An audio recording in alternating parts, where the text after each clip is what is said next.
আমাদেরকে আল্লাহ ঈমান এবং নেক আমলের বেতনটা কেমন দিবেন, ওই জান্নাতটা কেমন, ওই জান্নাতের বাহিরটা কেমন, ওই জান্নাতের ভিতরটা কেমন, ওই জান্নাতটা আল্লাহ কি দিয়া বানাইছেন, এই সম্পর্কে যদি আপনাদেরকে হাদিস বলি তারপরেও বোঝানো সম্ভব না। নবীজি বলেন ওই জান্নাতটা এত সুন্দর যেটা কোনো কান কখনো শুনে নাই, কোনো চোখ দেখে নাই, কোনো অন্তর কল্পনা করতে পারে না। ওই জান্নাত এত সুন্দর, তারপরেও নবীজি হাদিসের মধ্যে কিছু বর্ণনা দেয়। কিছু কি দেয় বলেন? কিছু বর্ণনা দেয়। কেন কেন কেন বলে বুঝানো যাবে না, বুঝানো সম্ভব না। এই জন্য যদি নামটাও না বলে তাহলে কেমন হয়? আচ্ছা আপনাদেরকে আমরা বলি যে কোনো ব্যক্তি জীবনে মিষ্টি খায় নাই, এর মিষ্টির স্বাদ আপনি বুঝাইতে পারবেন?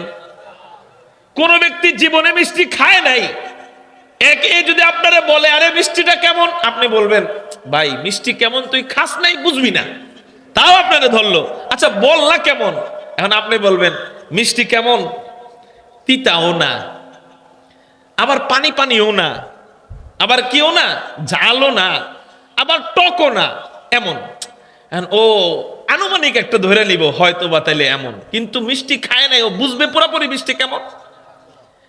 জান্নাত কেমন, ওই যে জীবনে জান্নাত দেখে নাই তারে ওইভাবেই বুঝাইতে হবে। তিতাও না, টকও না, মিষ্টিও না, এরকম না, মাঝখানের একটা।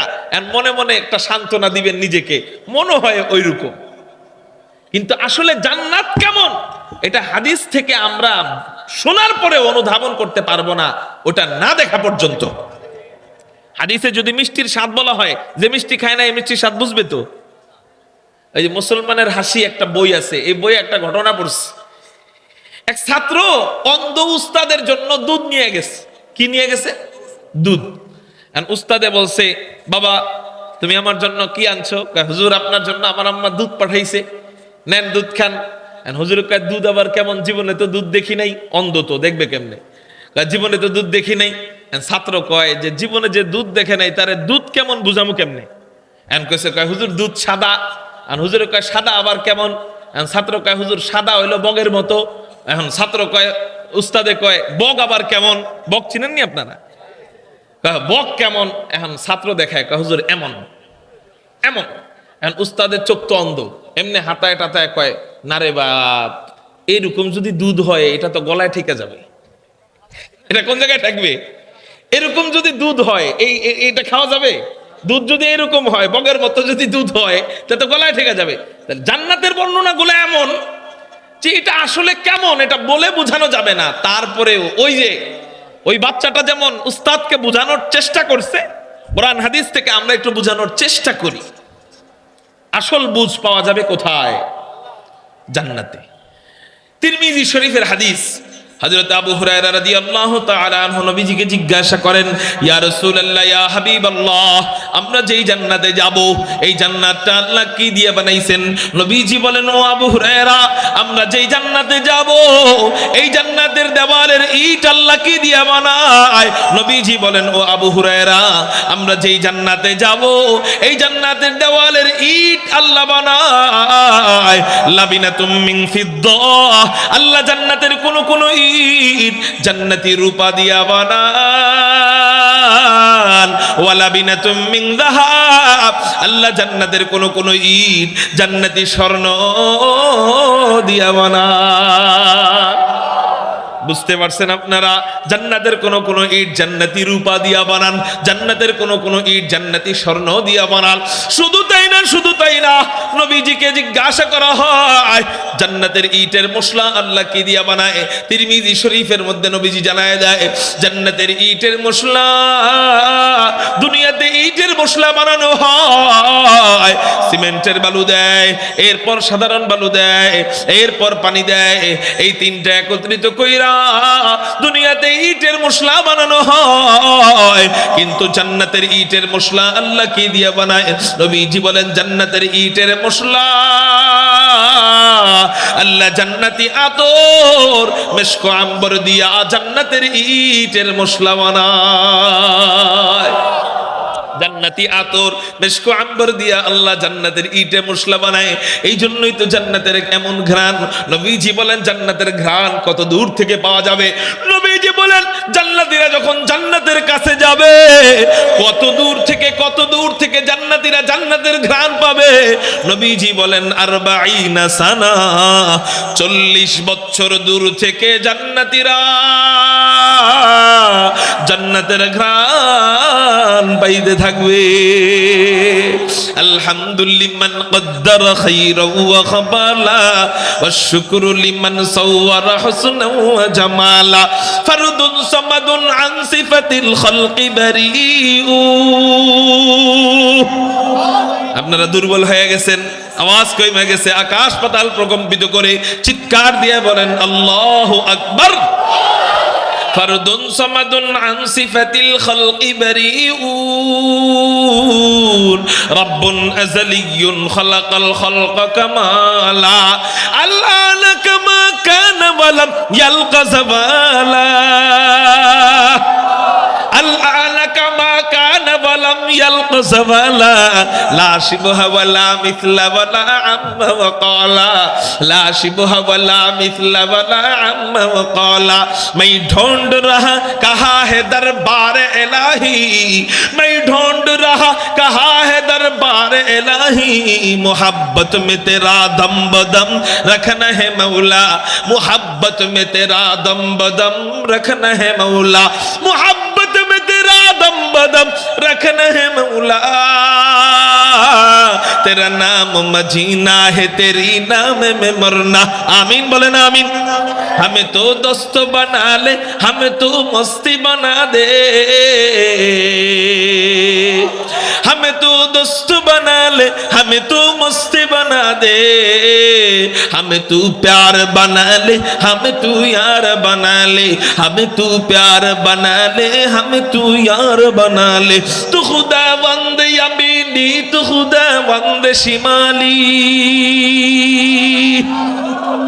तू खुदा वंद यमीनी तू खुदा वंद शिमाली तू खुदा वंद अराधी तू खुदा वंद समावी तू खुदा वंद अराधी तू खुदा वंद समावी तू खुदा मालिक फिरदौस खुदा तू खुदा मालिक फिरदौस खुदा खालिक तू ना फरमानों के रहमान तू गुनहगारों के गफ्फार तू ना फरमानों के रहमान तू गुनहगारों के गफ्फार। मेरे मोहतरम भाइयों नबीजी बोलेन জান্নাতীরা যখন জান্নাতের কাছে যাবে 40 সানা 40 বছরের পথ বাকি থাকবে 40 বছর দূরে থাইকা জান্নাতীরা জান্নাতের ঘ্রাণে বিমোহিত হয়ে যাবে। আপনারা বলেন এই যে লাইটিং করা হয়েছে এই লাইটিং এর মাকসাদ কি এই লাইটিং এর উদ্দেশ্য কি ভিতরে আলো থাকুক না বাহিরে আলো যাক কোনটা উদ্দেশ্য ভিতরে আলো থাকুক কিন্তু কিছু আলো বাহিরে যাবে কি যাবে না ফাঁক ফোকর দিয়ে কিছু আলো বাহিরে যাবে কিন্তু আসল উদ্দেশ্য হলো ভিতরে। এবার আসেন জান্নাতের যে ঘ্রাণ হবে ঘ্রাণ এই ঘ্রাণের উদ্দেশ্য কি বাহিরে না ভিতরে জান্নাতের ভিতরে বান্দারা থাকবে এজন্য জান্নাতের ভিতরে ঘ্রাণ থাকবে। এবার আপনি চিন্তা করেন আসল ঘ্রাণ থাকবে ভিতরে কিন্তু জান্নাতের দরওয়াজা দিয়া জান্নাতের জানালা দিয়া কিছু ঘ্রাণ জান্নাতের বাহিরে যাবে। এবার আপনি একটু চিন্তা করেন কিছু ঘ্রাণ যদি এত হয় বেশি ঘ্রাণ জান্নাতের ভিতরে না জানি কত হবে। আরেকটু বেশি ঘ্রাণ না জানি জান্নাতের ভিতরে কত হবে। ও মেরে মুহতারাম ভাইও এবার জান্নাতীরা জান্নাতের কাছে যাবে। নবীজি আল্লাহ পাক কুরআনুল কারীমের মধ্যে জানায় দেয় ওয়াসিকাল্লাযীনা তাকাউ রাব্বাহুম ইলাল জান্নাতি যুমারা হাত্তা ইযা জাউহা ওয়া ফুতিহাত আবওয়াবুহা ওয়া ক্বালা লাহুম খাযানাতুহা সালামুন আলাইকুম তিবতুম ফাদখুলুহা খালিদিন। আল্লাহ বলেন মুত্তাকি বান্দাদেরকে দলে দলে জান্নাতের দিকে নিয়ে যাওয়া হবে। ওয়াসিকাল্লাযীনা তাকাউ রাব্বাহুম ইলাল জান্নাতি যুমারা মুত্তাকি বান্দাদেরকে দলে দলে জান্নাতের দিকে নিয়ে যাওয়া হবে। এবার মুত্তাকি বান্দারা জান্নাতের দিকে যাবে। আল্লাহ বলেন হাত্তা ইযা জাউহা, যখন তারা জান্নাতের কাছে আসবে। এখন আপনার প্রশ্ন হইতে পারে, হযরত জান্নাত যদি এত দূর হয় হাসরের ময়দান থেকে, হাসরের ময়দান থেকে জান্নাতটা কত দূরে? মনে করেন এই যে হাসরের ময়দান, এই যে জান্নাত, এখান থেকে জান্নাতটা কত দূর হবে? কমপক্ষে হাসরের ময়দান থেকে জান্নাত 40 বছরের রাস্তার দূরত্বে থাকবে। এত দূরে জান্নাত থাকবে হযরত, এই হাসরের ময়দান থেকে 40 বছর দূরে জান্নাত। এত দূরের জান্নাতে পায়ে হাইটা গেলে তো কষ্ট হবে। আল্লাহ কি আমাদের জন্য কোনো বিমানের ব্যবস্থা রাখবেন কিনা? আল্লাহ কি আমাদের জন্য কোনো হেলিকপ্টারের ব্যবস্থা রাখবেন কিনা? আল্লাহ কি আমাদের জন্য কোনো ইউরোপ্লেনের ব্যবস্থা রাখবেন কিনা? আল্লাহ কি আমাদের জন্য কোনো বিএমডব্লিউর ব্যবস্থা রাখবেন কিনা? আল্লাহ কি আমাদের জন্য কোনো গাড়ির ব্যবস্থা, দুনিয়াবি গাড়ির ব্যবস্থা রাখবেন কিনা? বলে না না না, আল্লাহ পাক রব্বুল আলামিন আপনার আমার জন্য হাসরের ময়দান থেকে জান্নাতে নেওয়ার জন্য জান্নাতি গাড়ির ব্যবস্থা করে দিবে। দুনিয়াবি কোনো গাড়ি রাখবে না, আল্লাহ জান্নাতি গাড়ির ব্যবস্থা করে রাখবে। এবার আপনার প্রশ্ন হইতে পারে, হযরত জান্নাতি গাড়ি এটা আবার কোন গাড়ি? জান্নাতি গাড়ি আবার কোনটা? চলেন আপনাদেরকে শুনিয়ে দেই জান্নাতি গাড়ি আবার এটা কোনটা। মিরাজের রাতের ঘটনা আপনারা জানেন কিনা? মেরাজের রাতের হাদিসগুলো আপনাদের জানা আছে। আল্লাহ পাক রব্বুল আলামিন নবীজিকে উম্মে হানির ঘর থেকে ঘুম থেকে জাগাইয়া জমজমের পাশে শুয়াইয়া বুকের থেকে নাভি পর্যন্ত ফাইরা ভিতর থেকে সবকিছু বের করে এরপর জমজমের পানি দিয়ে ধুইয়া জান্নাত থেকে আনা রেশমি রুমাল দিয়ে ঢাকা ঈমান এবং হিকমতের অক্সিজেন ভিতরে পুশ কইরা হযরতে জিবরাইল এমন করে ইশারা দিয়া সিনায় সিনায় জোড়া লাগাইয়া বুরাকের পিঠে চড়াইয়া বাইতুল মুকদ্দাস নিয়া সমস্ত নবীদের ইমাম বানাইয়া, ইমামুল আম্বিয়া বানাইয়া, 7 আসমান দেখাইয়া, 8 জান্নাত দেখাইয়া, 7 জাহান্নাম দেখাইয়া, সীমান্তের বড়ই গাছের কাছে নিয়া, ফেরেশতাদের নূরের কাছে নিয়া, ফেরেশতাদের নূরের সাগর আল্লাহ দেখাইয়া, আল্লাহ পাক রব্বুল আলামিন সিদরাতুল মুনতাহার কাছে নবীজিকে নিয়া রফরফে চড়াইয়া আল্লাহ নবীজিকে নিজের কাছে নিয়া নিজের পাশে বসাইয়া লম্বা সময় পর্যন্ত গল্প সল্প করে। এই যে মেরাজের রজনীতে নবীজিকে আল্লাহর কাছে নিয়ে গিয়েছিলেন, এই নেওয়ার সময় কয়েকটা গাড়ির ব্যবস্থা আল্লাহ করেন। এর মধ্যে একটা গাড়ির নাম হলো রফরফ। জোরে বলেন কি? এর মধ্যে আরেকটা গাড়ির নাম হলো বুরাক। জোরে বলেন কি? এই বুরাকের মাধ্যমে আল্লাহ নবীজিকে বাইতুল মুকদ্দাসে নিয়েছিলেন। সুবহানাল্লাযী আসরা বিআবদিহি লাইলাম মিনাল মাসজিদিল হারাম ইলাল মাসজিদিল আকসাল্লাযী বারাকনা হাওলাহু লিনুরিয়াহু মিন আয়াতিনা। আল্লাহ নবীজিকে বাইতুল মুকদ্দাসে নিয়ে গিয়েছিলেন মক্কা নগরী থেকে, যেই গাড়ির মাধ্যমে, ওই গাড়ির নাম বুরাক। এই বুরাকটা কেমন? নবীজি হাদিসের মধ্যে বলেন এই বুরাকটা দেখতে খচ্চরের মতো না, আবার গাধার মতো না, মাঝামাঝি একটা অবস্থা। এই বুরাকের 2টা পাখনা আছে। এই বুরাকের চেহারাটা দেখতে সুন্দরী নারীদের মতো দেখা যায়। এই বুরাকের চলার গতি কেমন? নবীজি হাদিসের মধ্যে বলেন এই বুরাকের চলার গতি কেমন? নবীজি বলেন বুরাকের চোখের দৃষ্টি যত দূর যায় বুরাক একটা করে লাভ দেয়। এই বুরাক আল্লাহ নবীজির জন্য যখন পাঠাইছেন, হযরতে জিবরাইল বলেন ইয়া রাসূলুল্লাহ, ইয়া হাবিবাল্লাহ, আপনার জন্য আল্লাহ এই বুরাক পাঠাইছেন, আপনি বুরাকের পিঠের মধ্যে চড়েন। হ্যাঁ ঠিক আছে, এখন বাতাস লাগে, এইভাবেই ঠিক আছে। আপনি বুরাকের পিঠের উপরে চড়েন। নবীজি বলতেছেন ইয়া ও জিবরাইল, আমি তো এত সহজেই বুরাকের পিঠের মধ্যে উঠবো না। সুবহানাল্লাহ। জিবরাইল বলতেছেন রাসূল, এই বুরাক আল্লাহ আপনার জন্য বানাইছেন, আপনার জন্য পাঠাইছেন, আপনি বুরাকের পিঠের উপরে ওঠেন। নবীজি বলেন না রে জিবরাইল, এত সহজেই তো আমি বুরাকের পিঠে উঠবো না। কয় কেন উঠবেন না? কয় ও জিবরাইল রে বলো, এত চমৎকার একটা যানবাহন আল্লাহ আমার জন্য বানাইছেন, আমি অনেক খুশি আছি জিবরাইল, কিন্তু জিবরাইল বলো এত সুন্দর একটা যানবাহন, এত চমৎকার একটা যানবাহন আল্লাহ এটা কি শুধু আমার একার জন্যই বানাইছেন? আমার উম্মতের জন্য কি বানান নাই? আমার উম্মতের জন্য যদি না বানান আর আমি নবী একা একা বুড়াকের পিঠের মধ্যে চইড়া মজা নিব না। रहमतुल्लिल आलमी खान दस खुदावंदे करीम, रहमतुल्लिल आलमी खान दस खुदावंदे करीम, खल्क़ु खुल्क़ु क़ौलु फ़अलु हदीयु समते वो हमीद, खल्क़ु खुल्क़ु क़ौलु फ़अलु हदीयु समते वो हमीद, शाफ़िए रोज़े जज़ावा गा खतीबे अंबिया, शाफ़िए रोज़े जज़ावा गा खतीबे अंबिया,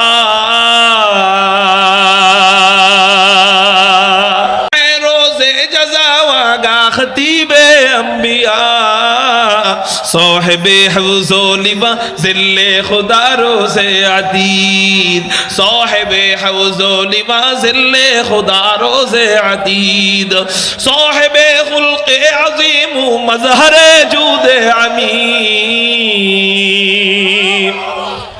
साहिबे खुल्क़े अज़ीम मज़हरे जूदे अमीम, आयते रहमत के शाने ऊरऊ बस्तो रहीम, आयते रहमत के शाने ऊरऊ बस्तो रहीम, रहमतुल्लिल आलमी खान दश खुदा बंदे करीम। আপনারা ক্লান্ত হয়ে গেছেন বয়ান শুনতে শুনতে, শেষ করে দিই, চিৎকার দিয়ে বলেন আল্লাহু আকবার। ইশারা দিব, ইশারা, হ্যাঁ ইশারায় বুঝবেন, কারণ বারবার সময় নিলে সময় বেশি যায়। रहमतुल्लिल आलमी खान दस खुदावंदे करीम, खल्क़ु खुल्क़ु क़ौलु फ़अलु हदीयु समते वो हमीद, खल्क़ु खुल्क़ु क़ौलु फ़अलु हदीयु समते वो हमीद, वमा अरसलनाका इल्ला रहमतल लिल आलमीन। এই হলো আমার নবীজিকে রহমতুল্লাহ নবী আল্লাহ বানিয়েছেন। একটা বুড়াকে উঠবে, আমার উম্মতের জন্য বুড়াক আছে কিনা? হযরতে জিবরাইল বলেন, ইয়া রাসূলুল্লাহ, ইয়া হাবিবাল্লাহ, এই জায়গায় উম্মতের কথা আপনার মনে আছে? নবীজি বলে, হ্যাঁ, দরদওয়ালারা তো সব জায়গায় দরদ করে। নবীজি বলেন, হ্যাঁ জিবরাইল, এই জায়গায় আমার উম্মতের কথা মনে আছে। আচ্ছা আচ্ছা আচ্ছা, যেই নবীজি একটা বুড়াকের ক্ষেত্রে উম্মতের ব্যাপারে জানতে চান, সেই নবীজি জান্নাতে ঢোকার সময় আল্লাহর কাছে উম্মতের ব্যাপারে জানতে চাবেন না যে আল্লাহ আমার উম্মত রে, সব উম্মত জান্নাতি হইছে কিনা আগে আমি জানতে চাই। যেই নবীজি একটা বুড়াকের ফয়সালা ছাড়ে না, সেই নবীজি তো জান্নাতের ফয়সালা এমনিই ছেড়ে দিবেন না। তাহলে আমাদের করণীয় কি? আমাদের করণীয় হলো রাসূলকে একটু ভালোবাসা দেওয়া। কি দেওয়া?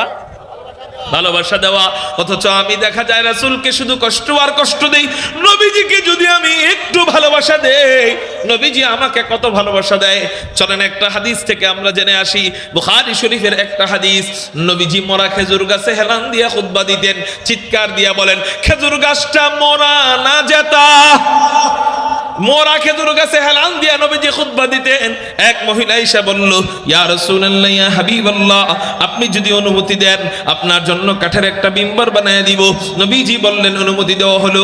কাঠের একটা মিম্বর বানানো হয়। নবীজি মোরা খেজুর গাছ রাইখা কাঠের মিম্বরে উঠা খুতবা দেওয়া যখন আরম্ভ করেন, এইটা মোরা খেজুর গাছ সহ্য করতে পারে না। শিশু বাচ্চার মতো মরা খেজুর গাছ হাউমাউ করে কান্না আরম্ভ করে দিছে। কিরে, মরা খেজুর গাছ কাঁদে কেন? ওদের কি জবান আছে? মরা খেজুর গাছের কোনো জবান আসেনি বলেন, তারপরেও কান্নার আওয়াজ আসে কেন? আল্লাহু আকবার, আল্লাহু আকবার। মুহাদ্দিসিন ইকরাম ব্যাখ্যার মধ্যে লেখেন, এই মরা খেজুর গাছ যখন দেখলো ওরে রাইখা নবীজি মিম্বরে উঠা খুতবা দেয়, ও সহ্য করতে পারে নাই, ও আল্লাহর কাছে কান্নাকাটি আরম্ভ করছে। যার কেউ নাই তার আছে কে? ওর মনের ভিতরে কষ্ট, আমাকে নবীজি ভালোবাসলো না, আমাকে রাইখা দূরে সইরা গেল। আমাকে যদি ভালোবাসতই আমার কাছে নবীজি থাকতেন, আমার রাইখা নবীজি দূরে সইরা গেল। দিলের ভিতরে কষ্ট, আল্লাহর কাছে কান্নাকাটি আরম্ভ করছে। আল্লাহ বলে, কিরে মরা খেজুর গাছ কাঁদস কেন? ওই মরা খেজুর গাছ বলে, আল্লাহ, আমি নবীজিরে এত ভালোবাসি, নবীজি কেমনে পারলো আমাকে রাইখা ওই মিম্বরে ওইটা খুতবা দিতে? আল্লাহ, নবীজি না চাইলে তো আমি নবীজিরে আমার কাছে আনতে পারবো না, কিন্তু আল্লাহ আপনার কাছে আমি অনুমতি চাই। আপনি যদি অনুমতি দেন, আপনি আমাকে অনুমতি দিলে আমি আমার জবানটা দিয়া নবীজির জন্য কান্না কইরা ভালোবাসা বুঝাইতে চাই। ওই মরা খেজুর গাছ কার কাছে কাঁদে? আল্লাহ রে বলে, আল্লাহ ইন্নাকা আলা কুল্লি শাইইন কাদির। আল্লাহ আপনি তো সব ক্ষমতার মালিক, সব শক্তি তো আল্লাহ আপনার হাতে। আপনি যদি চান আমার জবানটা খুইলা দিতে পারেন। আল্লাহ আপনি আমার জবানটা একটু খুইলা দেন না, আমি আমার জবান দিয়া একটু নবীজিকে ভালোবাসা বুঝাবো। আল্লাহ জবান খুইলা দেয়, ও চিৎকার করে কান্না আরম্ভ করে। নবীজি হতভম্ব হয়ে যায়, নবীজি খুতবা বন্ধ কইরা দেয়, হতভম্ব হয়ে যায়। কিরে কাঁদে কে? তাকায় দেখে মরা খেজুর গাছ কাঁদে। নবীজি খুতবা বন্ধ কইরা মরা খেজুর গাছের কাছে যায়, মরা খেজুর গাছকে চুমু দেয়, আর মরা খেজুর গাছকে বলে, ও মরা খেজুর গাছ, তুই আমার জন্য কাঁদলি তাই না? তুই আমার মহাব্বতে কাঁদলি তাই না? শোন, আমার মহাব্বতে কান্নার কারণে আমি রাসূল তোরে কি সুসংবাদ দিচ্ছি। ভাই কি সুসংবাদ দিচ্ছেন? আমার জন্য কান্নার কারণে, আমাকে মহাব্বত করার কারণে আমি তোরে ওয়াদা দিলাম, আমি যখন হাসরের ময়দান থেকে জান্নাতে যাব, আল্লাহর কাছে তোর ব্যাপারে সুপারিশ কইরা তোরে আমার সাথে নিয়ে জান্নাতে যাব। আল্লাহর কাছে তোর ব্যাপারে সুপারিশ কইরা আমার সাথে তোরে নিয়ে জান্নাতে যাব। এবার আপনারা আমাকে বলেন, মরা খেজুর গাছ নবীজির কোন উম্মত, নবীজির কোন ভাই বেরাদার, নবীজির কোন আত্মীয় স্বজন?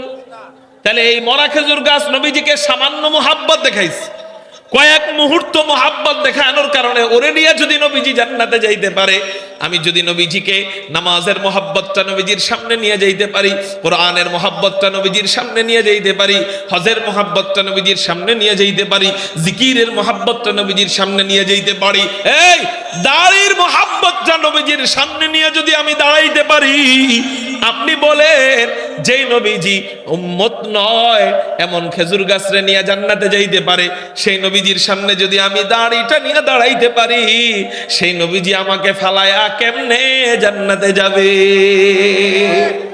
কেমনে জান্নাতে যাবে? কিন্তু আমার তো নবীজির সামনে দাঁড়ানোর মতো একটা যোগ্যতার দরকার, নবীজিকে দেখানোর মতো তো আমার একটা লাইসেন্সের দরকার। আমি যে নবীর উম্মত, আমার লাইসেন্সই নাই। প্রতি শুক্রবার আমি সেলুনের দোকানে যাইয়া আল্লাহর নবীর কলিজার মধ্যে ছুরি দিয়া প্রতি শুক্রবারে আঘাত করি, ঠিক না বেঠি? এই জন্য কোন কোন যুবক ভাই, আরে এখানে তো অনেক যুবক ভাই আছে, যদি জিহাদের ময়দানে নবীর ইজ্জতকে হেফাজতের জন্য ডাক দেয়, ও তো হাসতে হাসতে রক্ত দিয়ে দিবে, আছে না? আল্লাহ এবং তার রাসূলের জন্য যদি উলামায়ে কেরাম কখনো তোমাদেরকে ডাক দেয় রাসূলের ইজ্জতকে হেফাজত করবার জন্য, খতমে নবুয়তকে হেফাজত করবার জন্য, কাদিয়ানীদেরকে অমুসলিম ঘোষণা করবার জন্য, যদি কোনো বীর মুজাহিদ সৈনিকেরা তোমাদেরকে ডাক দেয় আল্লাহ এবং তার রাসূলের ইজ্জত হেফাজতের জন্য, আসো কিছু যুবক, তাজা কলিজার প্রয়োজন, তাজা রক্তের প্রয়োজন। কারা কারা নিজের তাজা রক্ত আর কলিজা আল্লাহর নবীর জন্য ঢেলে দিতে প্রস্তুত আছো? আল্লাহু আকবার বলে দুই হাত আল্লাহরে দেখা। যেই যুবক সত্যি প্রস্তুত আছো, হাতটা একটু উঠায় রাখো। সত্যি প্রস্তুত নাকি মুনাফিকি? আসলে জীবন দিবেন না মুনাফিকি? পরীক্ষা করব, হাত নামান, আমি এখনই পরীক্ষা করব। যেই যুবক জীবন দিয়ে দিতে প্রস্তুত, জীবন বড় না একটা অঙ্গ বড়? জীবন বড়। জীবন বড় না একটা অঙ্গ বড়? জীবন বড়। যেই নবীজি, যেই উম্মত নবীর জন্য একটা জীবন দিয়ে দিতে পারে, সেই নবীজির জন্য কি আমরা একটা অঙ্গ দেওয়া ব্যাপার? হ্যাঁ, যে জীবন দিতে পারবে সে অঙ্গও দিতে পারবে, যে এক অঙ্গ দিতে পারে না সে জীবনও দিতে পারবে না। এ বাটপার, এ মুনাফিক, এ উপরে উপরে বলে আমি নবীর জন্য জীবন দিব, আসলে একটা ছোট্ট অঙ্গও দিতে পারে না, সে অঙ্গই দেয় না, এ পুরো গল্লা দিব কেমনে? কল্লা দিতে হইলে আগে অঙ্গ দিতে হবে। আমরা এখানে যুবকরা যারা নবীর জন্য জীবন দেওয়ার ওয়াদা করছো, তারা অন্তত আজকে ওয়াদা করো যে আমি নবীর জন্য এই জায়গাটা দিয়ে দিলাম, আর জীবনে আমি দাড়ি কাটবো না। কোন কোন যুবক ভাই রাজি আছো? যাই নবীর জন্য হুজুর জীবন দিয়ে দিতে পারি, সেই নবীর জন্য এক অঙ্গ দেওয়া তো ব্যাপার না, আমি রাসূলের সামনে দাঁড়ায়া সুপারিশের মাধ্যমে জান্নাতে যাব। নবীর সুপারিশ ছাড়া জান্নাতে যাওয়া যাবে না। হযরত চেহারা যেমন দেখা যায় যাক, আমি আল্লাহর রাসূলকে মুহাব্বত করে আজকে দাড়ি রাখার ওয়াদা করে ফেললাম। হাজার মানুষের সামনে দাড়ি রাখার ওয়াদা করলাম, আর জীবনে কাটবো না। কোন কোন যুবক ভাই রাজি আছো আল্লাহু আকবার বলে দুই হাত আল্লাহরে দেখো। একটু দাঁড়ায় যান, দাঁড়ায় যান, দাঁড়ায় যান, দাঁড়ায় যান। যারা ওয়াদা দিবেন দাঁড়ায় যান, দাঁড়ায় যান। মাশাআল্লাহ, দাঁড়ায় যান। এই মাইকম্যান ওই যে পিছনে, দাঁড়ায় যান, দাঁড়ায় যান। ইনশাআল্লাহ দাড়ি রাখার ওয়াদা যারা দিবেন দাঁড়ায় যান ইনশাআল্লাহ।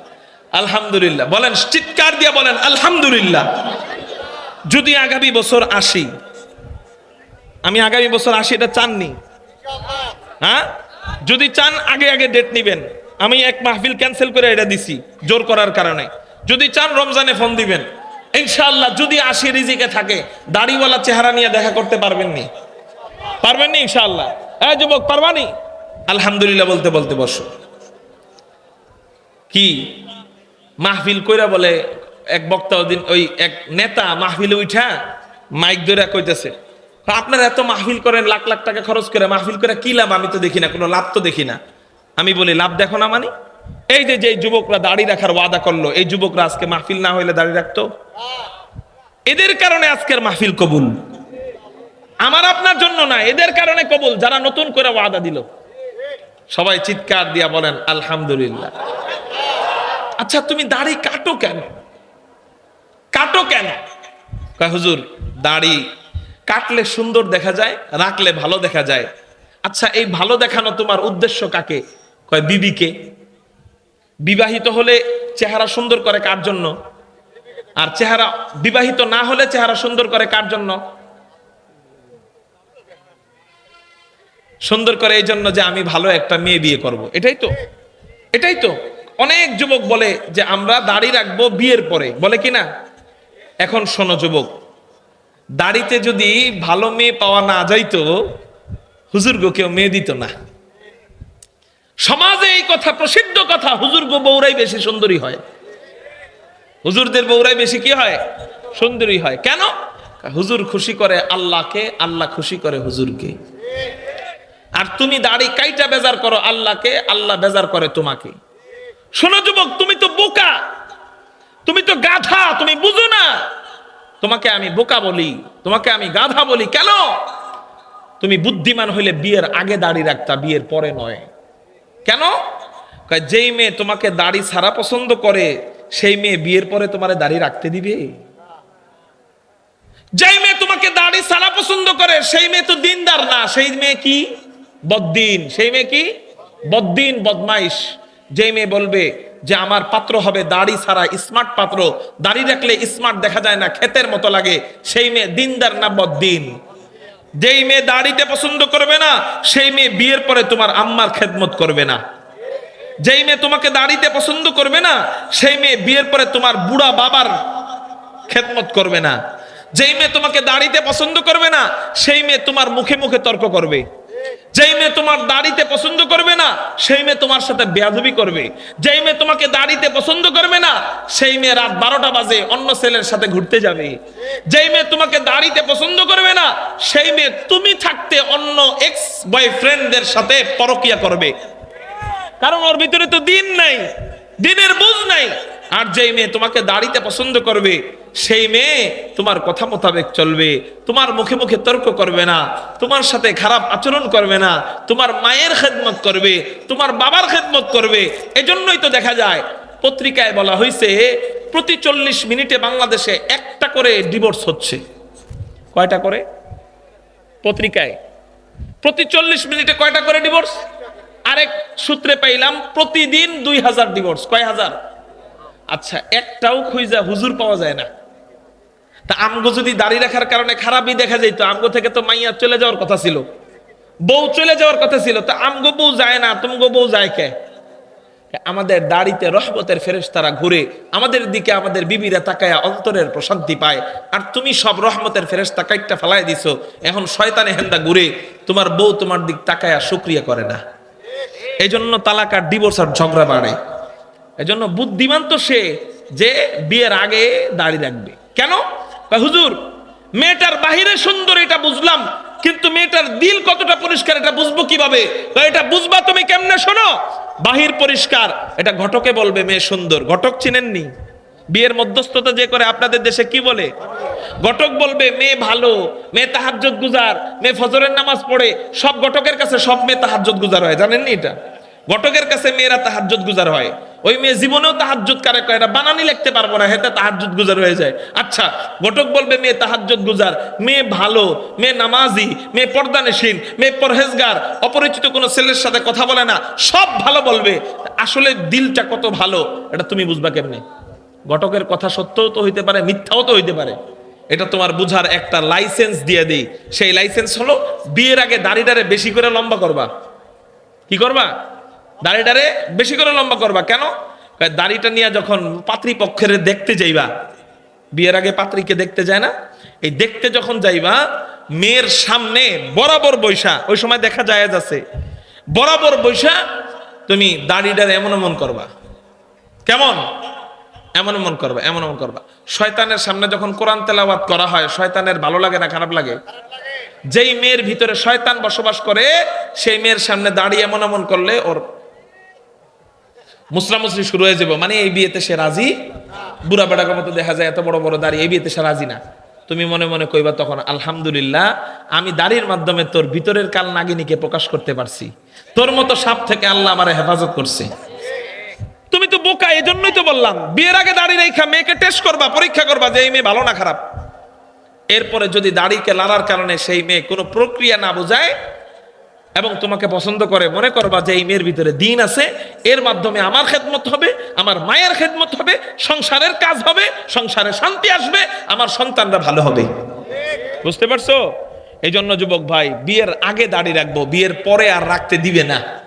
ওই ডাইনি যেই দাড়ি ছাড়া তোমারে পছন্দ করছে, সে বিয়ের পরে তোমারে রাখতে দিবে? আল্লাহ আমাদেরকে বুঝার তৌফিক দান করুক, বলি আমিন। তো বলতেছিলাম, নবীজির জন্য যদি আমি এইটুক নিয়ে যেতে পারি, আমার নবীজি, যেই নবীজি একটা বোরাক ছাড়ে না, একটা মরা খেজুর গাছ নিয়ে জান্নাতে যাইতে পারে, সে নবীজি তোমারে ফালায়া জান্নাতে যাবে? নবীজি বলে, ও জিবরাইল, আমার বুড়া, আমার উম্মতের জন্য বুড়াক আছে কিনা? হযরতে জিবরাইল বলেন, ইয়া রাসূলুল্লাহ, ইয়া হাবিবাল্লাহ, আপনি কোনো টেনশন করবেন না, আপনি কোনো চিন্তা করবেন না। আমি যখন জান্নাত থেকে এই বুড়াককে নিয়ে আসতেছিলাম, তখন আমি দেখতে পাইলাম জান্নাতের ভিতরে কোটি কোটি কোটি কোটি কোটি কোটি বুড়াক। প্রত্যেকটা বুড়াকের গায়ে আপনার প্রত্যেকটা উম্মতের নাম লেখা দেখেছি। নবীজি এবার খুশি হয়ে যায়, বুড়াকের পিঠের মধ্যে, আচ্ছা এই সাইড থেকে উঠতেছে কেন? এই যুবক ভাইরা, উঠো কেন ভাই? ওই যে একজন উঠছে, দেখা দেখি দুইজন উঠছে। উঠতে মনে চাইলে আগেই উঠে যান, বয়ানের রইলে শেষ করে দেই। হ্যাঁ, তাহলে খুব মনোযোগ। অল্প সময় শয়তান কইব উঠো, আপনি কইবেন যে উঠুম না। কারণ কোন কথার কারণে হেদায়েত হয়ে যায় বলা যায়।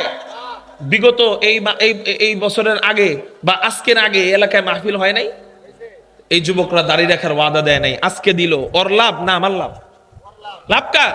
ওদের লাভ। তাহলে একটু বসো, দেখো লাভ হয় না লস হয়। তো নবীজি বোরাকের পিঠে ওঠে, উম্মতের জন্য বোরাক আছে, এটা শুই না, নবীজি বোরাকে ওঠে। বোরাক চলা আরম্ভ করে দেয়। আবার নবীজি থামায় দেয়, নামো, আমি নেমে যাব, আমি উঠবো না। কেন? আরেকটা কথা মনে পড়ছে, কয় কি, আমারে আল্লাহ বোরাক দান করছে জান্নাতে যাওয়ার আগে, আমার উম্মতকে দান করবে জান্নাতে যাওয়ার পরে, এটা আমি মানি না। সুবহানাল্লাহ বলেন। আমাকে আল্লাহ বোরাক দান করছে জান্নাতে যাওয়ার আগে, আমার উম্মতকে দান করবে জান্নাতে যাওয়ার পরে, এটা আমি মানি না। হযরতে জিবরাইল আল্লাহরে বলে, আল্লাহ মুশকিলে পড়ে গেছি। কয় কি মুশকিলে? সব জায়গায় খালি উম্মতের জন্য কাঁদে। আল্লাহ বলে, রে ও জিবরাইল রে, আমার রাসূল এমনই। আমার রাসূল কি বলেন না, এমনই। এবার বলে, ও জিবরাইল, আমার রাসূলকে জানায় দাও, আমার রাসূলের যেটা খুশি আমি আল্লাহর সেটা খুশি। আমি আমার রাসূলের দোয়া কবুল করে নিলাম। দোয়া কবুল করা হয়। এবার নবীজি বলেন যে আমার উম্মতকে জান্নাতে যাওয়ার আগে বোরাক কখন দেওয়া হবে আমাকে ক্লিয়ার করো। হযরতে জিবরাইল বলেন, ইয়া রাসূলুল্লাহ, ইয়া হাবিবাল্লাহ, শুনেন, আপনার উম্মত যখন হাসরের ময়দান থেকে জান্নাতে যাবে, 40 বছরের পথ অতিক্রম করে গেলে পা ব্যথা হবে। মনে আছে নি কথাটা? 40 বছর জান্নাত দূরে থাকবে হাসরের ময়দান থেকে। এত দূরের পথ, এটা অতিক্রম করে গেলে পা ব্যথা হয়ে যাবে। আল্লাহ আপনার উম্মতের জন্য জান্নাতের ভিতর থেকে বুরাক পাঠায় দিবে। উম্মতেরা যার যার বোরাকে উঠা বাদশাহী সম্মানে বীর দর্পে জান্নাতের দিকে আগায় যাবে। তাহলে আমরা বুঝতে পারলাম জান্নাতীরা জান্নাতের কাছে যাবে যেই গাড়ি দিয়া, ওই গাড়ির নাম কি? বুরাক। ওই বুরাক দিয়া জান্নাতীরা জান্নাতের কাছে যাবে। এবার আল্লাহ বলেন হাত্তা ইযা জাউহা ওয়া ফুতিহাত আবওয়াবুহা, জান্নাতীরা যখন জান্নাতের কাছে আসবে জান্নাতের সবগুলা দরজা খুলে দেওয়া হবে। জান্নাতের দরজা কয়টা? বুখারী শরীফের হাদিস, ফিল জান্নাতি থামানিয়াতু আবওয়াবিন, জান্নাতের দরজা 8টা। চিৎকার দিয়া বলেন কয়টা? জান্নাতের দরজা 8টা। 1 নম্বর দরজার নাম বাবুস সালাহ, 2 নম্বর দরজার নাম বাবুল জিহাদ, 3 নম্বর দরজার নাম বাবুর রায়্যান, 4 নম্বর দরজার নাম বাবুস সাদাকা, 5 নম্বর দরজার নাম বাবুস শাফাআহ, 6 নম্বর দরজার নাম বাবুল কাযিমিনাল গায়জ ওয়াল আফিনা আনিন নাস, 7 নম্বর দরজার নাম বাবুর রাদি, 8 নম্বর দরজার নাম বাবুত তাওবা। একটু চিৎকার দিয়া বলেন সুবহানাল্লাহ। এই হলো জান্নাতের 8 দরজা। এই 8 দরজা কত বড়! আবার নবীজি হাদিসের মধ্যে বলেন এক একটা দরজা কত বড়। নবীজি হাদিসের মধ্যে বলেন জান্নাতের এক চৌকাঠ থেকে আরেক চৌকাঠের দূরত্ব, আপনারা আমার দিকে তাকান, জান্নাতের দরজা হবে এমন পাল্লার, এইভাবে খোলা হবে জান্নাতের দরজা, কয় এই পাল্লা থেকে এই পাল্লার মাঝের দূরত্ব এটাও 40 বছরের রাস্তা। একটু চিৎকার দিয়া বলেন সুবহানাল্লাহ। আপনি 40 বছরের রাস্তারে এত অল্প মনে করেন না। একটা 40 বছরের রাস্তার দরজা দিয়া কয়েক হাজার পৃথিবী ঢুকবে। কয় হাজার? কমপক্ষে 40 বছরের রাস্তা দিয়া কমপক্ষে 15-20 হাজার পৃথিবী একসাথে ঢুকবে, একসাথে বের হবে। এত বড় বড় হবে এক একটা দরজা। এমন বড় বড় দরজা আপনার জন্য খোলা থাকবে। 1 নম্বর দরজার নাম হলো বাবুস সালাহ। যারা নামাজকে বড় মহাব্বত করে আল্লাহ ওই দরজা দিয়ে জান্নাতীদেরকে ওই দরজা দিয়ে বাবুস সালাহ নামক দরজা দিয়ে প্রবেশ করাবেন। বাবুল জিহাদ নামক দরজা দিয়ে কারা প্রবেশ করবে? যারা জিহাদ করবে আল্লাহর রাস্তায়, আল্লাহ তাদেরকে বাবুল জিহাদ নামক দরজা দিয়ে জান্নাতে ঢুকাবেন। বাবুর রায়্যান দিয়ে কারা প্রবেশ করবে? একটা কুইজ দিয়ে দিলাম, বলেন তো কে বলতে পারবেন? বাবুর রায়্যান নামক দরজা দিয়ে কারা প্রবেশ করবে? মাশাআল্লাহ, এ তো সবাই দেখা যায় বক্তা, সবাই দেখা যায় জানেন। বাবুর রায়্যান নামক দরজা দিয়ে প্রবেশ করবে যারা রোজা রাখবে রমজান মাসে, আল্লাহ এদের জন্য বাবুর রায়্যান নামক দরজা দিয়ে জান্নাতে ঢুকাবে। এরকম 8 গুণে গুণান্বিত মুমিনের জন্য আল্লাহ 8টা দরজা খোলা রাখবে। এখন প্রশ্ন হইল হযরত, এমন কোন মুমিন বান্দা আছে কিনা যার জন্য আল্লাহ জান্নাতের 8টা দরজা খুলে দিবে? একটু আগে তো বললাম এক এক গুণে গুণান্বিতর জন্য কয়টা করে দরজা? একটা করে দরজা। নামাজে মোহাব্বত করে তো এক দরজা, জিহাদ করে তো এক দরজা, সদকা দেয় তো এক দরজা, রোজা রাখে তো এক দরজা। এরকম করে একটা একটা দরজা। শুধু নবীজির শাফাআতের কারণে যারা জান্নাতে যাবে তাদের জন্য একটা দরজা, ওই দরজার নাম বাবুস শাফাআহ। শুধু তওবার কারণে যারা জান্নাতে যাবে তাদের জন্য একটা দরজা, ওই দরজার নাম বাবুত তাওবা। এরকম 8 গুণে গুণান্বিত বান্দার জন্য আলাদা আলাদা একটা করে দরজা। কিন্তু এমন কোন বান্দা আছে যেই বান্দার জন্য একটা নয়, 2টা নয়, 5টা নয়, 6টা নয়, 7টা নয়, আল্লাহ ওই বান্দা বান্দির জন্য 8টা দরজা খুলে দিবে। শুনবেন নি ওই বান্দা বান্দির কথা? যদি বলি আমল করবেন নি ইনশাআল্লাহ? 2টা আমল করলে, 2টা হাদিসের উপর আমল করলে জান্নাতের 8টা দরজা খোলা থাকবে। একটা হাদিস পুরুষ নারী সবার জন্য, আরেকটা হাদিস শুধু মহিলাদের জন্য। প্রথম হাদিস যেটা পুরুষ নারী সবার জন্য, এটা বুখারী শরীফের হাদিস। নবীজি হাদিসের মধ্যে বলেন যদি কোনো ব্যক্তি সুন্দরভাবে ওযু করে, সুন্দরভাবে ভালোভাবে ওযু করার পর এই জায়গাটা ভালো করে ভিজাইলো, এই জায়গা ভালো করে ভিজাইলো, কানের এই জায়গাগুলো ভালো করে ভিজাইলো, নাকটা ভালো করে ধৌত করলো, পাটা ভালো করে ধৌত করলো, সুন্দরভাবে ওযু করলো। এক কথায় ভালোভাবে ওযু করার পর কালেমায়ে শাহাদাত পড়ে, আশহাদু আল্লা ইলাহা ইল্লাল্লাহ ওয়া আশহাদু আন্না মুহাম্মাদার রাসূলুল্লাহ। অনেক বড় আমল না ছোট আমল? আমলটা বড় না ছোট? কঠিন না সহজ? সহজ একটা আমল। আমরা তো আলহামদুলিল্লাহ ওযু করি, নবীজি বলেন ওযু করার পর কালেমায়ে শাহাদাতটা পড়বে, তার জন্য আল্লাহ জান্নাতের 8টা দরজা খোলা রাখবেন।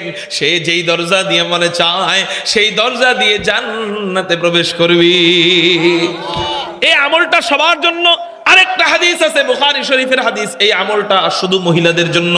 মা বোনদেরকে এই হাদিসটা মুখস্থ করাবেন। কোন মা বোন যদি এই 4টা গুণ মাত্র এই 4টা গুণ অর্জন করে, এই হাদিসে 4টা গুণের কথা বলা হয়েছে, এই 4টা গুণ যদি কোনো মা বোন অর্জন করে তার জন্য জান্নাতের 8 দরজা খোলা থাকবে। কোন 4 গুণ? 1 নাম্বার গুণ, ক্বালা রাসূলুল্লাহ সাল্লাল্লাহু আলাইহি ওয়াসাল্লাম ইযা সাল্লাতিল মারআতু খামসাহা। 1 নাম্বার গুণ হলো 5 ওয়াক্ত নামাজ পড়বে। 2 নাম্বার গুণ ও সামাত শাহরাহা, রমজান মাসে রোজা রাখবে। 3 নাম্বার গুণ ও হাফিজাত ফারজাহা, নিজের লজ্জা স্থানকে হেফাজত করবে। 4 নাম্বার গুণ ও আতাআত যাওজাহা, স্বামীর অনুগত্য করবে। চিৎকার দিয়া বলেন কয়টা গুণ? 1 নাম্বার গুণ কি? 5 ওয়াক্ত নামাজ পড়া। আমার সাথে সবাই বলেন 5 ওয়াক্ত নামাজ পড়বে। 2 নাম্বার গুণ কি? রোজা রাখবে। রমজানে কি রাখবে? রোজা রাখবে। তাহলে বলেন 1 নাম্বার কি? 2 নাম্বার কি? রোজা। 3 নাম্বার কি? ওয়া হাফিজাত ফারাজাহা, লজ্জা স্থানকে হেফাজত করবে। জোরে বলেন 3 নাম্বার কি? 4 নাম্বার ওয়া আতাআত যাওজাহা, স্বামীর খেদমত করবে। স্বামীর মুখে মুখে কথা বলবে না, স্বামীর সাথে তর্ক করবে না, স্বামীকে ভালোবাসবে, স্বামীর কথা মতো চলবে। নবীজি বলেন এই 4টা গুণ যেই মহিলা অর্জন করবে, ইলালাহা, ওই মহিলাকে বলা হবে উদখুলিল জান্নাতা মিন আইয়ি আবওয়াবিল জান্নাতি শিতি। ও মহিলা, তোমার জন্য জান্নাতের 8 দরজা খোলা, যেই দরজা দিয়ে তুমি মনে চায় জান্নাতে প্রবেশ করো। আর আস্তে কোন সুবহানাল্লাহ।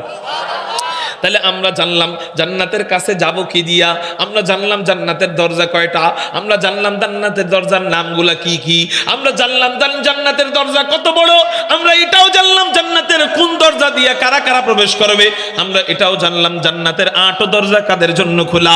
এখন আমরা জানবো জান্নাতের দরজায় ঢোকার আগে আমাদের 4টা পরিবর্তন হবে। চিৎকার দিয়া বলেন কয়টা পরিবর্তন?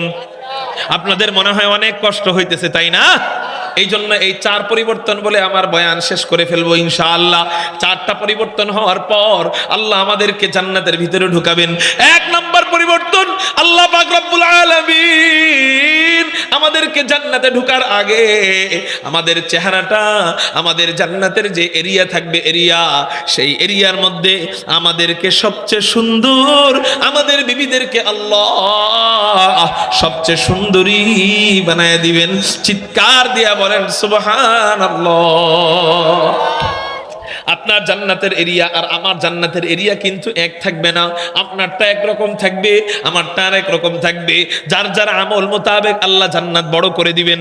আপনার আমল যদি বেশি থাকে আপনার জান্নাত অনেক বড় থাকবে, আমার জান্নাত যদি কম থাকবে আমার জান্নাত অনেক ছোট থাকবে।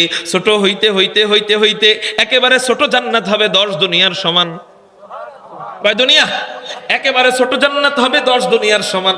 ছোট জান্নাত যদি 10 দুনিয়ার সমান হয়, আব্দুল কাদের জিলানীর জান্নাত কত বড় হইতে পারে? বড় পীর আব্দুল কাদের জিলানীর জান্নাত কত বড় হইতে পারে? সর্বনিম্ন ব্যক্তির জান্নাত যদি এত বড় হয়, সিদ্দিক আকবরের জান্নাত কত বড় হইতে পারে? হযরত ওমরের জান্নাত কত বড় হইতে পারে? যারা সব কাজে আগায়া দুনিয়ায় সখাবত মে তেরা নাম রহেগা, দুনিয়ায় सखावत में तेरा नाम रहेगा, दुनिया सखावत में तेरा नाम रहेगा, सिद्दीक तेरा नाम से इस्लाम रहेगा, सिद्दीक तेरा नाम से इस्लाम रहेगा, दुनिया अदालत में तेरा नाम रहेगा, दुनिया अदालत में तेरा नाम रहेगा, उम्र तेरा नाम से इस्लाम रहेगा, उम्र तेरा नाम से इस्लाम रहेगा, दुनिया शुजाअत में तेरा नाम रहेगा। आरो जोरे अल्लाह अकबर।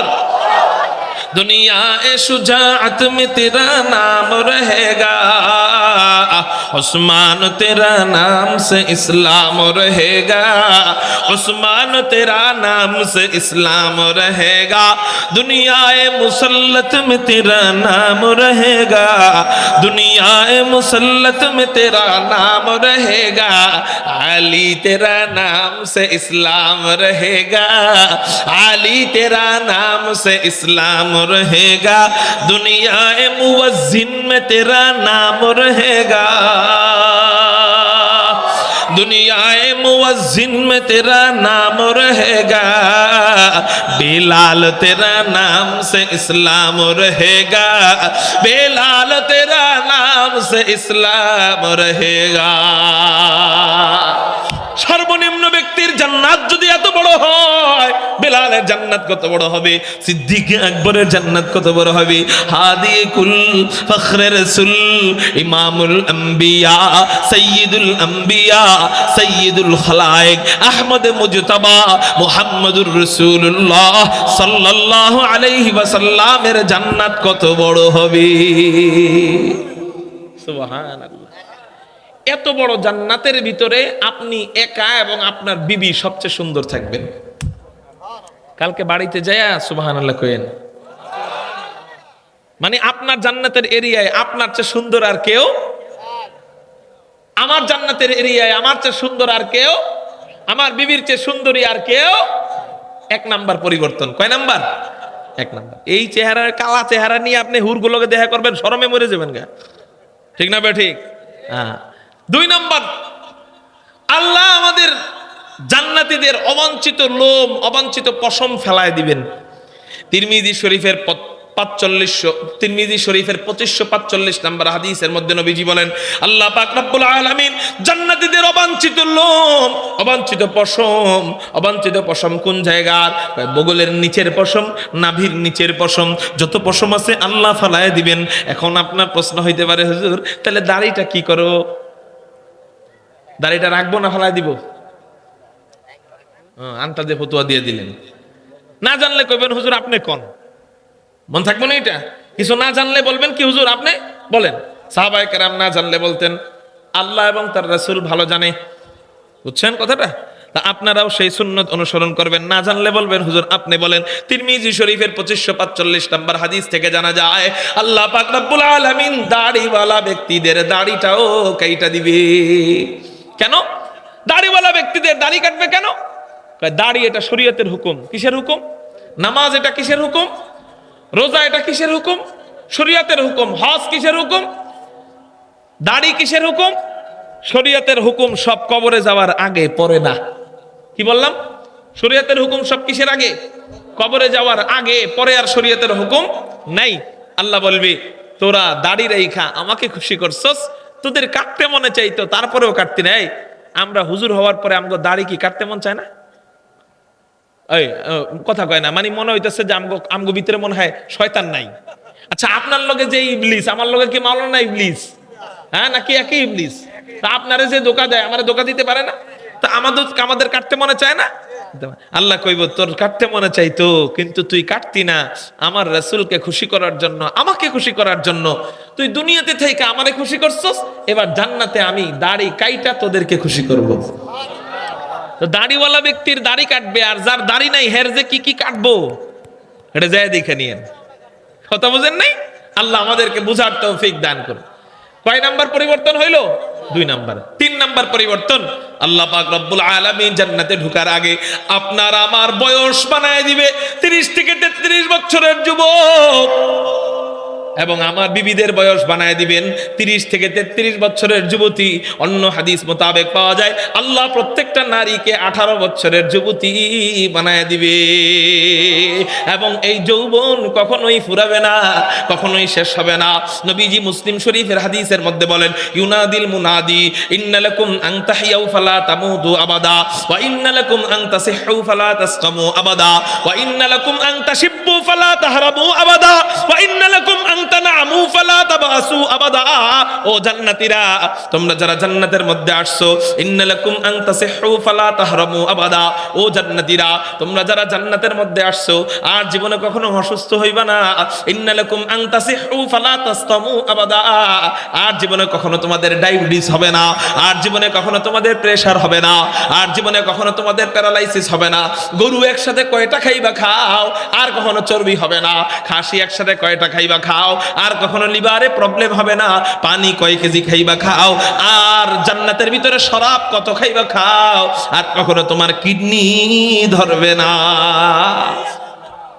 ইন্না লাকুম আন তাসিহু ফালা তাসকামু আবাদা। আর জীবনে কখনো অসুস্থ হইবা না। 2 নাম্বার, ওয়া ইন্না লাকুম আন তাহইয়াউ ফালা তামুতু আবাদা। ও জান্নাতীরা, খেয়াল করেন, জান্নাতীরা একটা জিনিস নিয়ে ভয় পাবে, জান্নাত জাহান্নামীরা আবার ওই জিনিসটাই কামনা করবে। জান্নাতীরা একটা জিনিসের ব্যাপারে কি পাবে, আল্লাহ এটা যদি আইসা যায়, আল্লাহ আমি বিপদে পড়ে যাবো। আর জাহান্নামীরা আল্লাহরে বলবে, আল্লাহ ওইটা দেও, ওইটা দেও, ওইটা দেও। কেউ বলতে পারবেন না ওইটা কি। জান্নাতীরা ওই জিনিসটা মনে করেন, ওই জিনিসটা এটা কথার কথা, এক গ্রুপ এটাকে চাইবে, আরেক গ্রুপ এটাকে ঘৃণা করবে, আল্লাহকে বলবে আল্লাহ এটা দিও না। ওই জিনিসটা কি হইতে পারে? হ্যাঁ মাশাআল্লাহ, কি বলেন? জান্নাতীরা ভয় পাবে, হায় হায় এত সুখ আসছে, যদি মরে যাই। আমরা যখন বেশি সুখে পড়ি না, তখন মাঝে মাঝে চিমটি কাটি যে স্বপ্নে নাকি আবার, হায় হায় যদি আবার এই সুখ জায়গা, এত সুখ আমার কপালে আছে। তো জান্নাতীরা হঠাৎ কইরা জান্নাতের সুখ পায়া চিন্তায় পড়ে যাবে, যদি আবার মরে যাই। ওই দিক দিয়ে জাহান্নামীরা আবার কানবে, আল্লাহ মরণ দেও। একই জিনিসের দোয়া একজনে করবে আল্লাহ দিও না, আরেকজনে কইব দেও। আল্লাহ এই জন্য কি করবে, আল্লাহ বলবে মরণ আর নাই, তারপরেও আল্লাহ এদের মানসিক অবস্থা চেঞ্জ করার জন্য মরণটাকে দুম্বার আকৃতিতে জান্নাত জাহান্নামের মাঝখানে আনা হবে। কিসের আকৃতিতে? দুম্বার আকৃতি। ওটার নাম কি? ওটার নাম মৃত্যু। ওটার নাম কি? মৃত্যু। দুম্বার আকৃতিতে, কিন্তু ওটা দুম্বা না, ওটার নাম কি? মৃত্যু। আল্লাহ মৃত্যুটাকে জান্নাত এবং জাহান্নামের মাঝখানে আনবেন, আইনা বলবেন, এই জান্নাতীরা, ইয়া আহলাল জান্নাহ ইয়া আহলান নার, হে জান্নাতীরা, হে জাহান্নামীরা, এটারে তোমরা চিনো? তারা জিজ্ঞাসা করবে, আল্লাহ এটা কি? আল্লাহ বলবে যে এটা এই জিনিস যে এক গ্রুপ চাইতেছো আর এক গ্রুপ চাইতেছো না, তাই সেটার নাম হলো মৃত্যু। এই দেখো তোমাদের সামনে এই মৃত্যুটারে জবাই করলাম। হাদিসে আছে ওই মৃত্যুটাকে আল্লাহ জান্নাত এবং জাহান্নামের মাঝখানে জবাই করে বলবেন, মৃত্যুর মৃত্যু হয়ে গেছে, আর কখনো মৃত্যু হবে না। সুবহানাল্লাহ বলেন। এইটা দেখা জাহান্নামীরা আফসোস বাড়ায় দিবে, জান্নাতীদের আফসোস শেষ হয়ে যাবে। নবীজি বলেন, ইন্নালাকুম আন তাহইয়াউ ফালা তামুতু আবাদা। 2 নাম্বার, তোমাদের আর কখনো মৃত্যু হবে না। জান্নাতের মধ্যে আসছো, আর কখনো মৃত্যু হবে না। 3 নাম্বার, ওয়া ইন্নালাকুম আন তাশিব্বু ফালা তাহরামু আবাদা। এই যে তোমরা 30 থেকে 33 বছরের যুবক হইছো, যুবক, আর কখনো তোমাদের যৌবন যাবে না। এত সুন্দর যৌবন আর জীবনে শেষ হবে না। আল্লাহর যেমন শেষ নাই, আল্লাহর যেমন শেষ নাই, তোমাদের যৌবনেরও কোনো শেষ হবে না। 4 নাম্বার, ওয়া ইন্না লাকুম আন তানামু ফালা তাবাসু আবাদা। এই জান্নাতের কোন নিয়ামত আর জীবনে কমবে না। একটু চিৎকার দিয়ে বলেন সুবহানাল্লাহ। তাহলে জান্নাতের যাওয়ার আগে কয়টা পরিবর্তন হবে জোরে বলেন?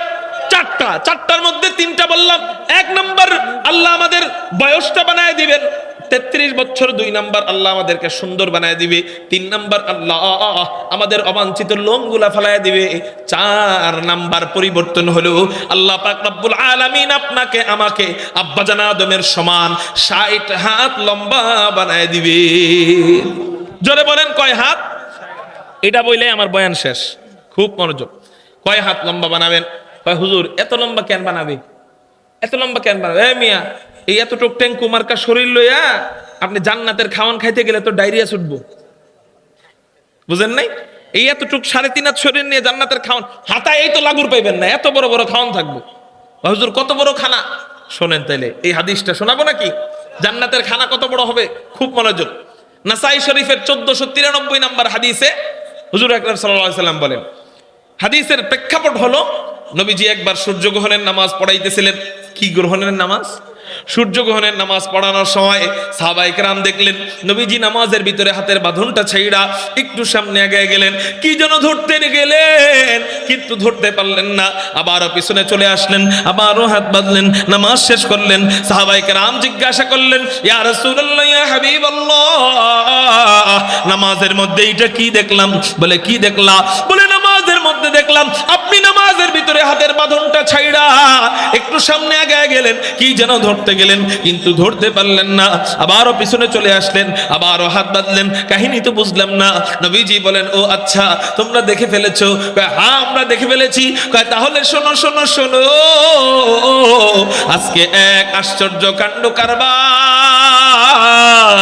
আল্লাহ আমার সাথে নামাজের ভিতরে ঘটাইয়া দিছে। কি আশ্চর্য কাণ্ড কারবার? বলে আমি যখন নামাজ পড়াইতেছিলাম তখন আমি দেখতে পাইলাম হযরতে জিবরাইল পুরা জান্নাতটা কোলে নিয়া আমার নামাজের সামনে আইনা রাইখা দিছে। হযরত জিবরাইল পুরা জান্নাতটা কোলে নিয়ে যখন আমার সামনে আয়না রাইখা দেয়, আমি নামাজের ভিতরে দাঁড়ায় দাঁড়ায় জান্নাতের নাজ নেয়ামত দেখতেছিলাম। এর মধ্যে আমি দেখতে পাইলাম জান্নাতি ফলগুলো আমার সামনে আনা হয়, জান্নাতি আপেল আমার সামনে আনা হয়, জান্নাতি কমলা আমার সামনে আনা হয়, জান্নাতি কমলা লেবু আমার সামনে আনা হয়, জান্নাতি আনার আমার সামনে আনা হয়। আপনারা বলেন ফলের মধ্যে সবচেয়ে ছোট ফলের নাম কি? হ্যাঁ, আঙ্গুর ফল। আমার আঙ্গুর ফল যখন আমার সামনে আনা হয়, অন্য ফল দেখা আমি নিজেকে কন্ট্রোল করতে পারতেছিলাম, কিন্তু জান্নাতি আঙ্গুর ফল যখন আমার সামনে আনা হয় আমি আর নিজেকে কন্ট্রোলে রাখতে পারি না। নামাজের ভিতরে আমার হাত অটোমেটিক জান্নাতের আঙ্গুরের থোড়া ধরার জন্য সামনে চলে গিয়েছিল। সাহাবায়ে কেরাম বললেন, ইয়া রাসূলুল্লাহ, ইয়া হাবিবাল্লাহ, আপনি করলেনটা কি? কয় কি করলাম? কয় জান্নাতের ভিতরে যে আঙ্গুর ফল আপনাকে সাদা হইছে, আপনি ওইটা আনলেন না কেন? আনলে তো আমরাও একটু খাইতে পারতাম, আমরাও তো একটু দেখতে পারতাম। নবীজি বলেন, ও সাহাবীরা তোমরা কি বলো না বলো, জান্নাতের আঙ্গুরের এক থোড়া কত বড়, এই এত বড় থোড়া কে আনার মতো শক্তি আমার আছে নাকি? সাহাবায়ে কেরাম বললেন, ইয়া রাসূলুল্লাহ, বলেন কি? আপনার মতো পাহলওয়ান নবী জান্নাতের মাত্র এক আঙ্গুরের থোড়া আনতে পারে না, তাইলে বলেন জান্নাতের আঙ্গুরের থোড়া কত বড় হইতে পারে?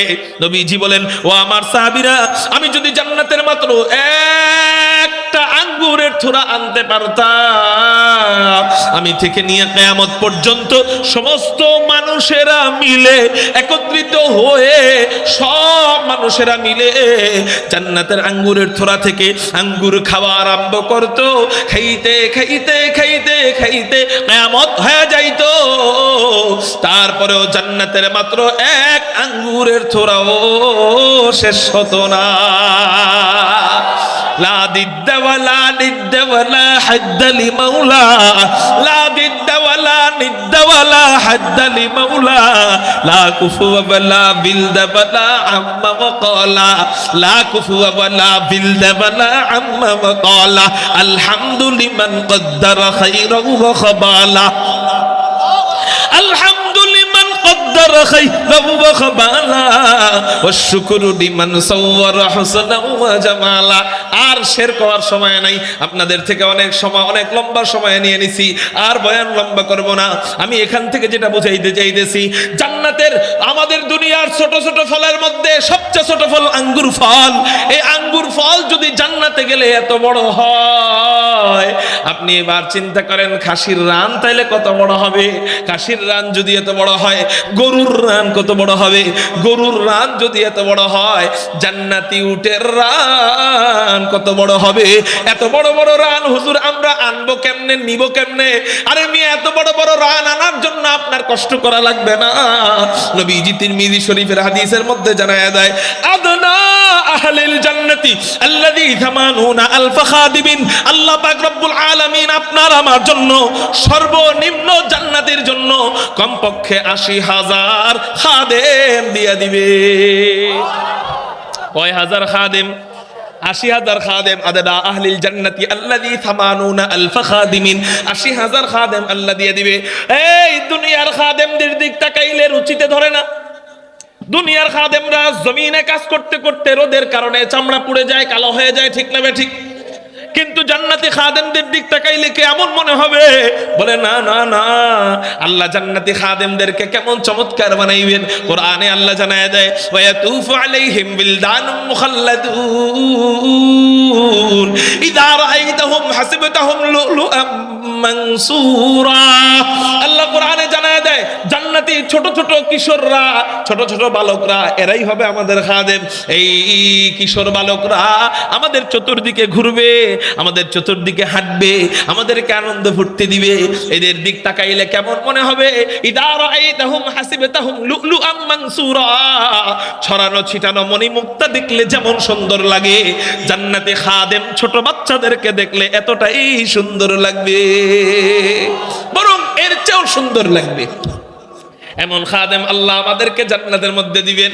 এবার আল্লাহ পাক রব্বুল আলামিন আমাদেরকে ওই যে বড় বড় খাবার খাওয়ার জন্য, এই 3.5 হাত বডি থাকলে আপনার জান্নাতের আঙ্গুরের ফল যদি এত বড় হয়, দুনিয়ার সবাই মিলে খায় শেষ করতে পারবে না।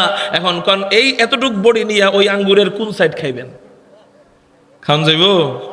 এই জন্য আল্লাহ আমাদেরকে ইয়ামাহা শরীর বানায় দিবে, ওই ফল খাওয়ার মতো যোগ্যতা, ওইরকম পেট, ওইরকম পিঠ, ওইরকম দেহ, যাতে জান্নাতের নাজ নেয়ামত আমরা ভালো করে ভোগ করতে পারি। এই জন্য আল্লাহ বুখারী শরীফের হাদিসের মধ্যে নবীজি জানায় দেয়, আল্লাহ আমাদেরকে কমপক্ষে 60 হাত লম্বা বানায় দিবে। কয়টা পরিবর্তন গেল? কয়টা? 4টা। এই 4 পরিবর্তনের পর এবার জান্নাতীরা জান্নাতের ভিতরে ঢুকবে কেমনে? ইনশাআল্লাহ কখনো যদি সামনে সুযোগ হয়, এই 4 পরিবর্তনের পর দরজা মাত্র খুললো, এই দরজা দিয়ে কেমনে ভিতরে ঢুকবো?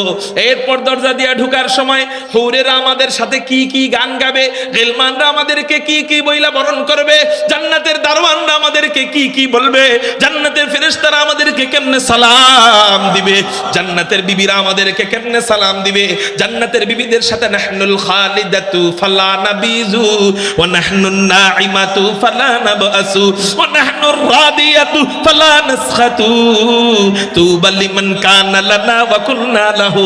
এখন যেটা বললাম, বলেন তো এটা কি? জোরে কোন? আসল আলোচনা সামনে রয়ে গেছে।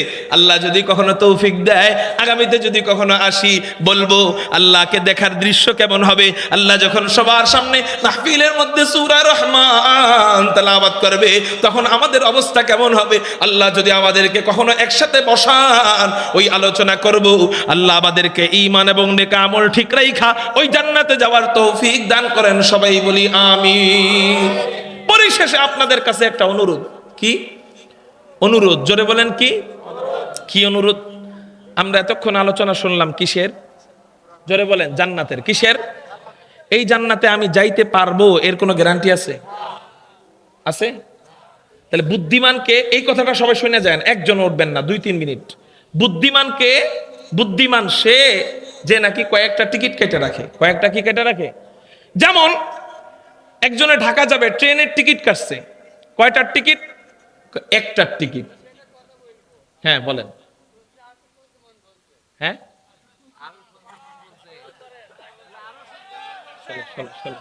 শোনেন শোনেন শোনেন, একটা কথা শোনেন। আমি কিন্তু মানুষ, ক্যাসেট না। আমি কি মানুষ? আমার ভিতরে তেল দিলে তারপরে কথা বাইর হয়, এরকম মেশিন তো না। আমি মানুষ, আমারও তো শক্তির প্রয়োজন, তাই না? সেই ঢাকার থেকে 8-9 ঘন্টা জার্নি করে আইসা প্রায় 2 ঘন্টার কাছাকাছি হয়ে গেছে না? প্রায় 2 ঘন্টার কাছাকাছি বয়ান করছি, আর বলা আজকে আমার দ্বারা সম্ভব না। শোনেন, হেদায়েত কতটা বাজে আমি পৌঁছাইতেও পারি, আবার নাও পৌঁছাইতে দেবেন। এজন্য আপনি বুদ্ধি করে 3টা টিকিট কেটে রাখছেন। কয়টা? যে যদি আমি 1টা বাজের টিকিটে ফেল করি, তাহলে আমি কয়টারটায় যাব?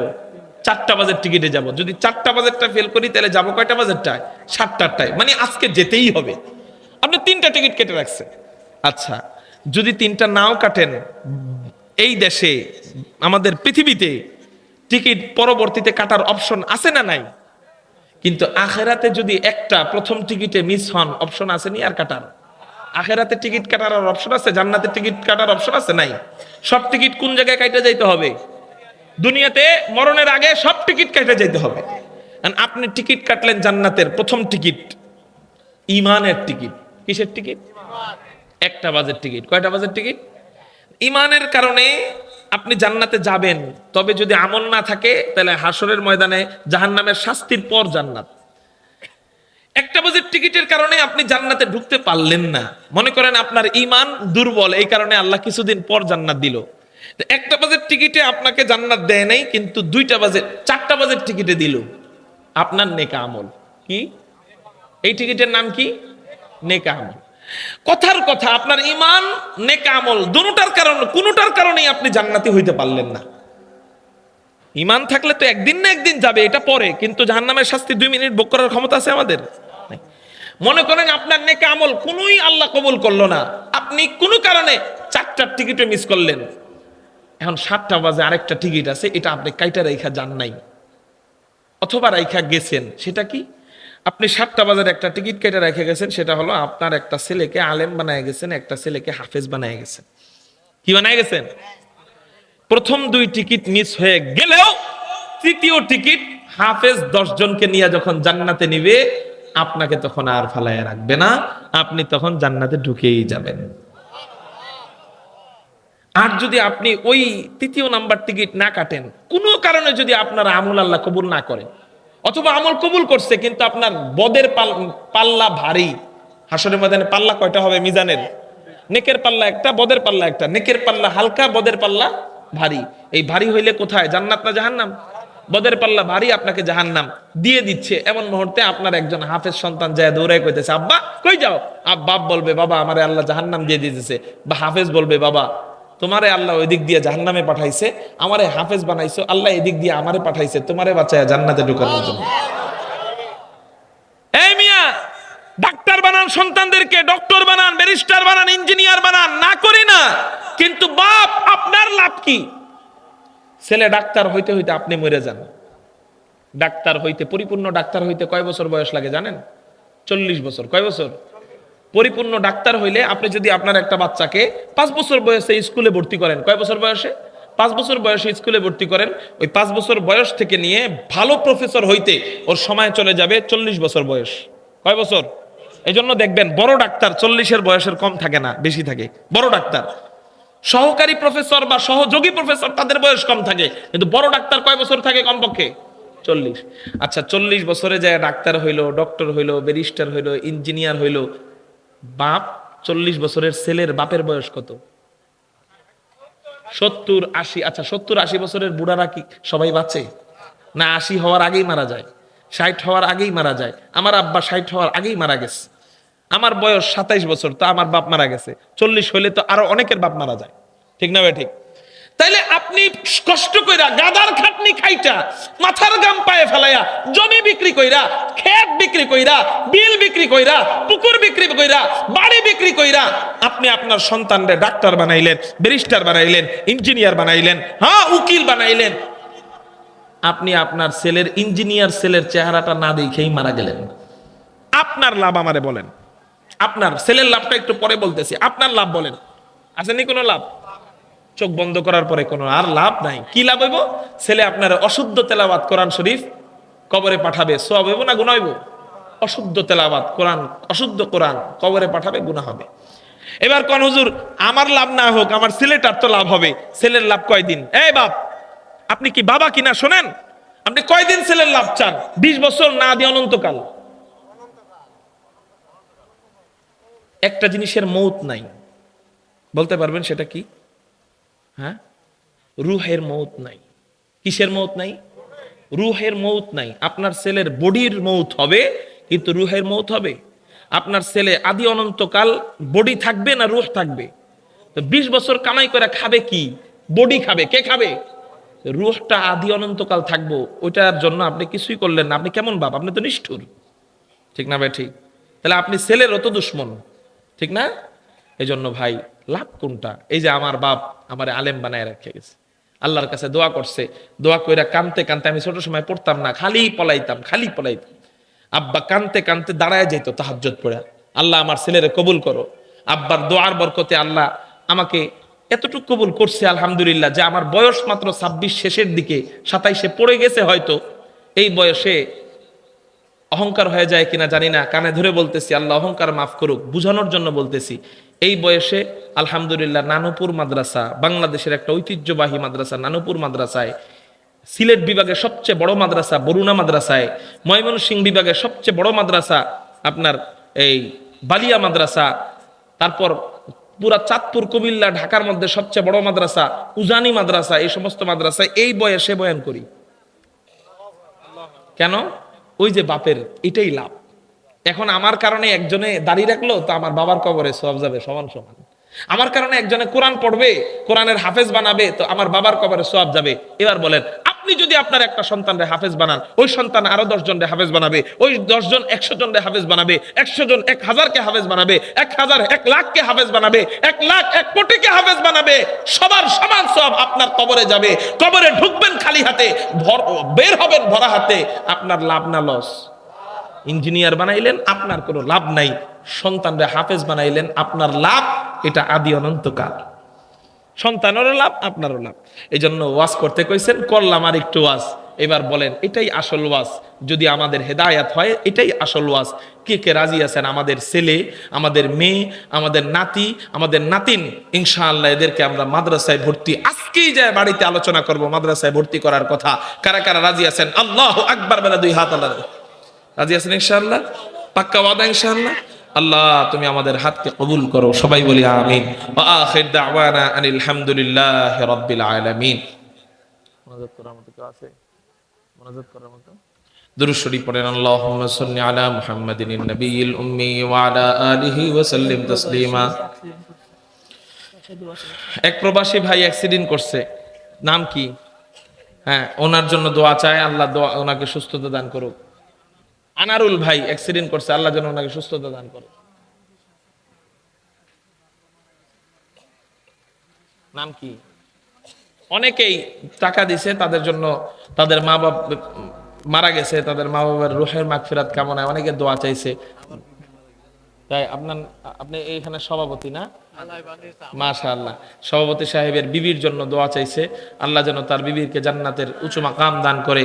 যারা দান করেছে তাদের জন্য আমরা দোয়া করব, যারা দান করবে লেখাইছে তাদের জন্য দান করব। মাওলানা আমির হুসাইন সাহেব যে আমাকে দাওয়াত দিছে, ওনার আম্মা অনেক অসুস্থ, আল্লাহ যেন ওনার আম্মাকে সুস্থতা দান করেন, এই জন্য দোয়া করব।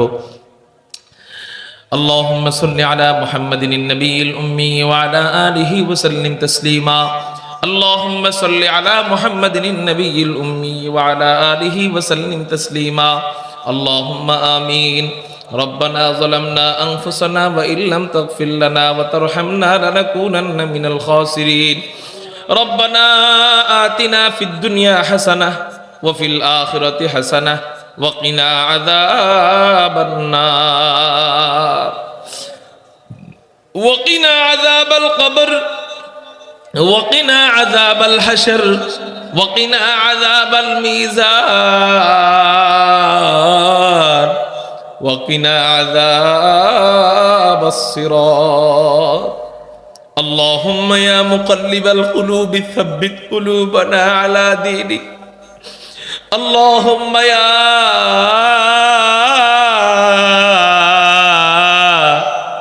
مقلب القلوب ثبت قلوبنا على دينك. رب ارحمهما كما ربياني صغيرا. رب ارحمهما كما ربياني صغيرا. رب ارحمهما كما ربياني صغيرا. رب ارحمهما كما ربياني صغيرا. ربنا لا تزغ قلوبنا بعد إذ هديتنا وهب لنا من لدنك رحمة إنك أنت الوهاب. اللهم أجرنا من النار. اللهم أجرنا من النار. اللهم أجرنا من النار. না। ও পরবর্দিগারে আলম আল্লাহ,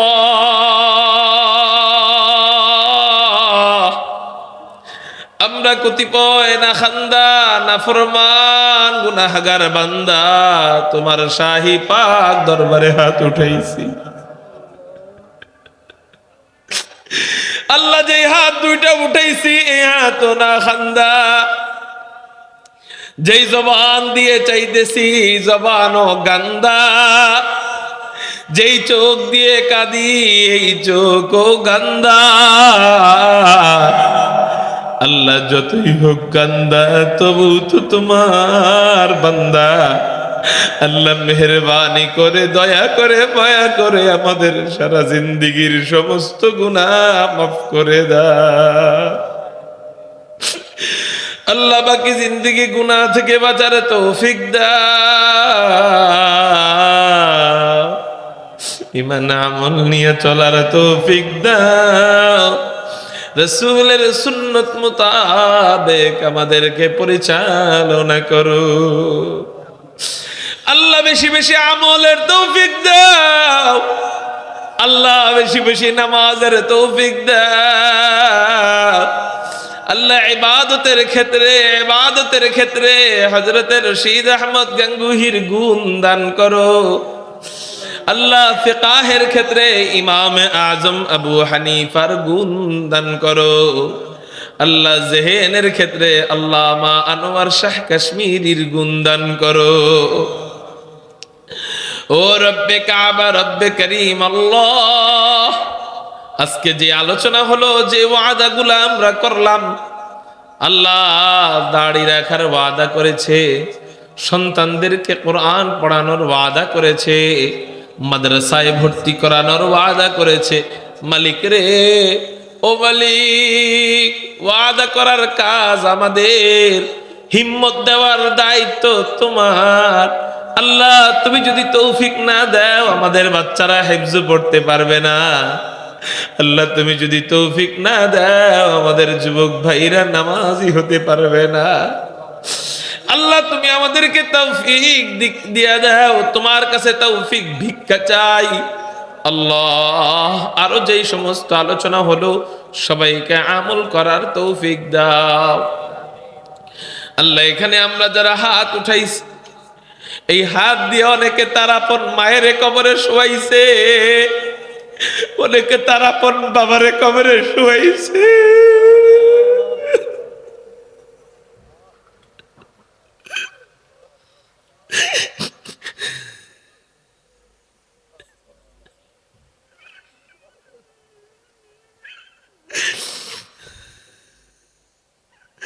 আল্লাহ, জানি না তারা কবরে কেমন আছে। আল্লাহ, আমরা জানি না তারা কবরে কেমন আছে। কতদিন ধরে ওই মায়াবী বাবার চেহারা দেখি না, কতদিন হলো একটু কথা বলতে পারি না, কতদিন হলো এই মধুর ডাক শুনি না।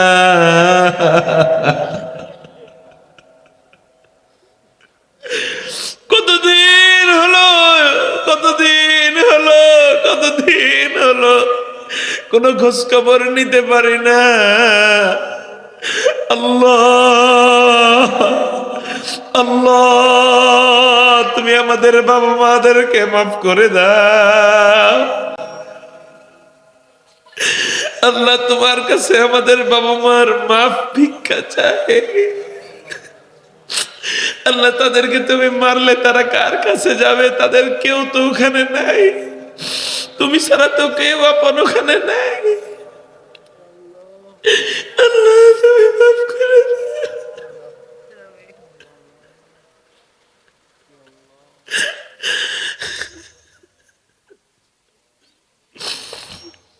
আল্লাহ, আমাদের যাদের আরো আত্মীয় স্বজন, আপনজন, স্ত্রী, সন্তান, দাদা দাদি, নানা নানি, ভাই বোন অন্ধকার কবরে শায়িত, প্রত্যেকের কবরকে জান্নাতের টুকরা বানায়া দাও।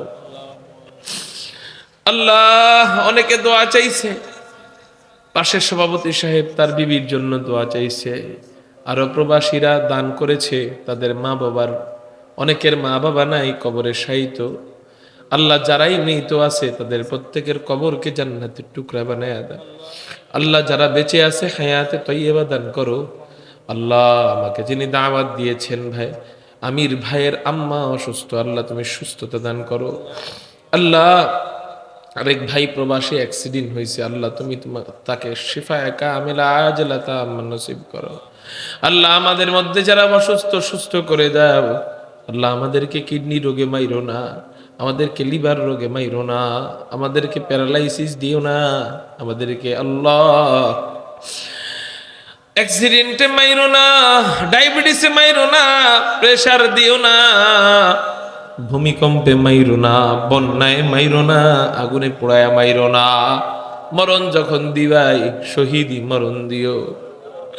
আল্লাহ মারা যখন যাবই রমজানে মওত দিও, মারা যখন যাবই শুক্রবার দিন মওত দিও, রোজা অবস্থায় মওত দিও, ইফতারের আগ মুহূর্তে মওত দিও, শহীদি মওত দিও।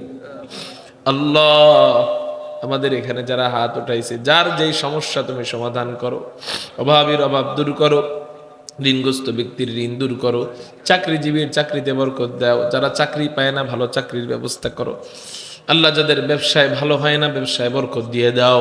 আল্লাহ আমাদেরকে হালাল পথে কামাই করার তৌফিক দাও। আল্লাহ আমাদের রিজিকের শর্ট দূর করে দাও।